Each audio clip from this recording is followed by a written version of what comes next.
Perkenalkan, saya Yuni Sustiawati dari kelas 2C dengan NIM 20049. Di sini saya akan mempresentasikan tentang review jurnal dengan judul Comparison of Intraocular Pressure Lowering Effect of Every Night versus Every Other Night Dosing of Bimatoprost 0.03%.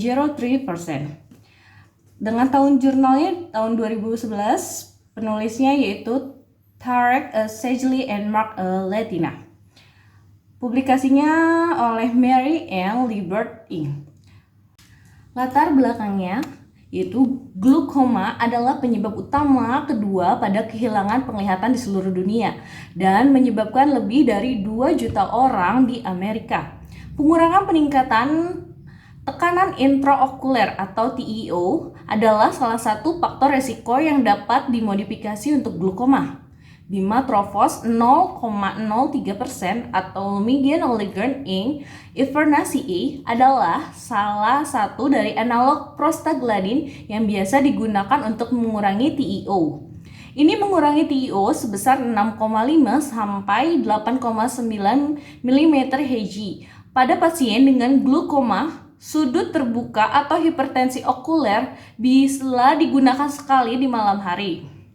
Dalam perbandingan acak, secara langsung dari semua 3 agen prostanoid utama yang digunakan selama 6 bulan. Neukirch dan rekan kerjanya menemukan keuntungan yang signifikan secara statistik untuk bimatoprost atas latanoprost dan trazodone. Studi menunjukkan bahwa ada insiden yang lebih tinggi dari hiperemia dengan bimatoprost dan trazodone dalam latanoprost.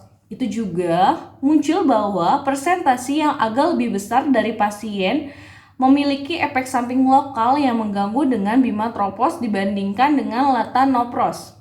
Hiperemia konjuntiva adalah efek samping yang paling sering pada bimatoprost, mempengaruhi 45% pasien dan akuntansi untuk penghentian terapi pada 3% pasien. Penulis mengalihkan pasien yang mengalami masalah beberapa efek samping seperti hiperemia konjuntiva pada bimatoprost 0,03% dari setiap malam atau KHS ke setiap selang semalam. KOD-HS regimen sebagai alternatif untuk penghentian penurunan. Mengalihkan pasien ke obat yang berbeda dan atau melakukan laser trabekuloplasti. Dalam banyak kasus, pasien yang disajikan kepada penulis lupa menggunakan bimatoprost mereka pada malam sebelum kunjungan tanpa mempengaruhi TEO. Pengamatan ini mendorong kami untuk mengganti pasien yang mengeluh tentang konjungtiva yang diinduksi bimatoprost hiperemia atau iritasi pada regimen KOD-HS. Dalam tujuan penelitian jurnal ini, tujuan dari penelitian ini adalah untuk membandingkan penurunan TEO profil bimatoprost 0,03% diberikan setiap selang semalam KOD-HS dengan setiap malam KHS pada pasien dengan glaukoma sudut terbuka primer POAGE dan pseudoexfoliation glaukoma atau disingkat dengan PXFG. Nah, metode penelitian dalam jurnal ini yaitu metode yang digunakan oleh peneliti adalah metode kualitatif komparatif dengan pendekatan kualitatif. Penelitian komparatif adalah penelitian yang membandingkan keberadaan satu variabel atau lebih pada dua variabel pada dua atau lebih sampel yang berbeda. Sampel yang dipakai berjumlah 68 pasang mata dari 45 orang pasien dengan karakteristik seperti tabel di bawah. Tabel pada presentasi ini. Untuk hasil dari jurnal ini yaitu usia dan jenis kelamin dari 45 pasien konsisten dengan populasi glaukoma. Durasi rata-ratanya penggunaan bimatoprost KHS adalah 552,2 sampai 473,9 hari. Jumlah rata-rata obat glaukoma yang digunakan adalah 2 sampai 0,65. 11 mata tertuju pada bimatropos monoterapi. Rata-rata TiO pada bimatropos KHS adalah 15,9 sampai 3,4 mm Hg di siang dan 15,5 sampai 2,7 mm Hg di malam hari. Sedangkan TiO rata-rata pada KODHS adalah 14,2 mm Hg di waktu siang hari dan 14,2 sampai 2,5 mm Hg pada malam hari. Pada hari 1 dan 14,7 sampai 2,6 mm Hg di siang hari dan 14,4 sampai 2,4 mm Hg pada malam hari. Pada hari kedua setelah pemberian. Rata-rata TiO di urnal pada bimatropos KHS adalah 15,7 sampai 2,7 mm Hg, sedangkan pada KODHS adalah 14,1 sampai 2,2 mm Hg hari pertama. Pi sama dengan 0,0001 dan 14,6 sampai 2,3 mm Hg hari kedua, yaitu Pi sama dengan 0,04 setelah pemberian.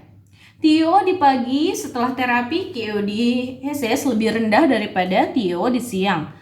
Setelah KHS sebesar 2,18 sampai 2,9 mm Hg, Pi sama dengan 0,00001.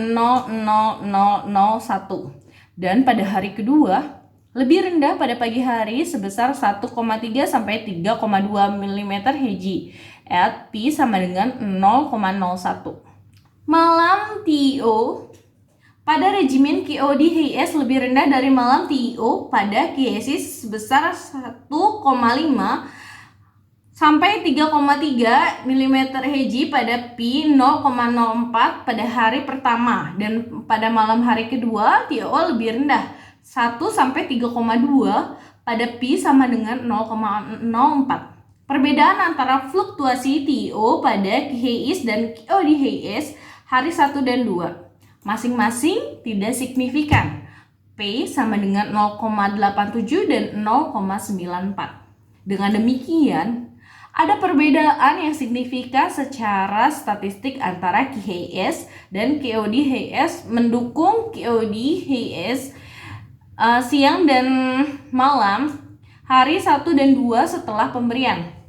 Semua pasien secara subjektif melaporkan toleransi yang lebih baik terhadap hiperemia yang diindukasi bimatropos pada regimen KODHS dibandingkan dengan KHS. Kesimpulan dalam jurnal ini dalam kelompok pasien tersebut dengan POG dan PXFG yang memiliki efek samping yang merepotkan pada bimatropos 0,03% KHS regimen. Setiap malam, dosis KODHS bimatropos 0,03% efek dalam mengendalikan TiO dan dapat dianggap sebagai alternatif pengobatan sehari-hari. Sampel kecil dan sifat tidak acak dari perbandingan adalah keterbatasan utama dan penelitian ini. Lebih jauh, pekerjaan perlu diarahkan untuk membandingkan dosis yang lebih rendah dari bimatropos, misalnya bimatropos 0,01% setiap hari dengan bimatropos 0,03% setiap malam. Hal yang dipelajari dari jurnal ini adalah studi ini menunjukkan bahwa pasien yang beralih dari bimatropos 0,03% KHS ke regimen KODHS secara statistik TiO yang lebih rendah sepanjang hari 1 dan 2 tanpa perbedaan signifikan fluktuasi TiO diurnal pada dua regimen. Tidak seperti kebanyakan obat hipotensi okuler, kelebihan analog prostaglandin tidak lebih baik. Analog prostaglandin sekali dosis harian tampaknya lebih unggul daripada 2 kali sehari. Studi terbaru oleh Ketch et al. Menunjukkan bahwa bimatropos 0,01% adalah setara dengan bimatropos 0,03% dalam menurunkan TiO dan menunjukkan peningkatan tolerabilitas, termasuk lebih jarang mengurangi keparahan hiperemia konjungtiva. dan menunjukkan bahwa 0,03% bimatropos mungkin menuju ujung tertinggi kurva konsentrasi yang diperlukan untuk mencapai respon terapeutik. Nah, demikian pula penelitian ini menunjukkan bahwa setiap malam bimatropos 0,01% lebih efektif daripada bimatropos setiap malam 0,03%. Ini menunjukkan bahwa dosis bimatropos yang lebih rendah bisa sama efektifnya atau bahkan lebih efektif daripada dosis harian yang direkomendasikan saat ini. Oke, cukup sekian presentasi dari saya. Terima kasih.